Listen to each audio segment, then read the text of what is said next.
Il y a quelque chose qui est tronqué, mais il n'y a pas de débat.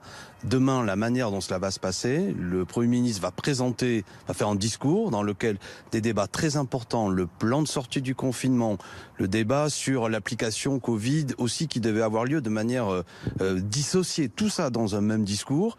Après, chaque groupe sera amené à faire une petite intervention et après on vote oui ou non, point final. Ça, c'est pas un débat. C'est-à-dire, ça n'est pas un débat parlementaire où on enrichit éventuellement le texte, où on peut faire des amendements, où on peut supprimer telle partie et garder telle autre. Donc on voit bien qu'il y a un coup de force dû, à mon avis, à ce que vous avez dit tout à l'heure, les grandes contradictions, quasi la dislocation au niveau gouvernemental qui est en train de se produire en raison de la manière dont Emmanuel Macron dirige, c'est-à-dire que c'est l'hyper-présidentialisation, il parle et après les choses se mettent en œuvre sans que rien ne soit planifié, sans qu'aucune clarté ait lieu. Donc on est dans une crise, de mon point de vue politique, social, sanitaire, et la manière dont ce gouvernement qui n'écoute personne, Camille Anglade disait, il consulte aujourd'hui, ce serait bien qu'il consulte aussi le conseil scientifique, il ne le fait pas.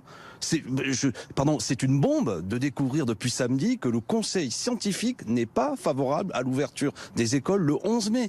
Et Emmanuel Macron n'a pas écouté non plus le conseil scientifique. Bref, il n'écoute pas les oppositions, il n'écoute pas les organisations syndicales de salariés qui sont très inquiètes pour les conditions de reprise de travail des gens. Alexis Corbière, je vous coupe juste parce que je reprécise qu'ils écoutent, ils parlent entre eux et ils mettent les Français en danger. Je vous coupe juste parce que, je le rappelle, vous êtes député La France Insoumise de Seine-Saint-Denis. On sait que c'est l'un des départements les plus pauvres de métropole, que la situation y est parfois très particulière, promiscuité, problème de transport. Est-ce qu'il y a une mesure que vous attendez demain du plan de déconfinement du Premier ministre et qui pourrait résoudre une partie des problèmes de ce département notamment ?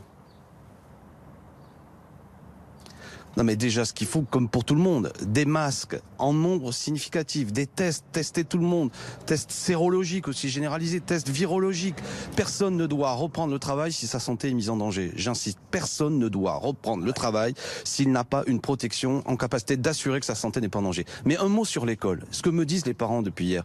Il est intolérable que ce soit au libre choix des parents parce que pour beaucoup de gens, il ne va pas y avoir de libre choix. Si à partir du 11 mai, le travail reprend, que l'employeur demande à ses salariés de reprendre le travail, eh bien les parents vont être confrontés à un choix de soit je garde l'enfant à la maison et je perds mon boulot, soit je l'amène à l'école et ça fait courir un risque de santé. Je pose donc une question. Est-ce que les dispositifs de chômage partiel, d'arrêt maladie qui permettent jusqu'à présent à ce que les parents restent à la maison, est-ce qu'ils vont se continuer même si le secteur économique dans lequel vous travaillez reprend l'activité? Vous voyez, c'est des faux choix. Qu'est-ce qui va se passer? Une cassure sociale. C'est évidemment une des réponses que l'on attend ouvriers, employés.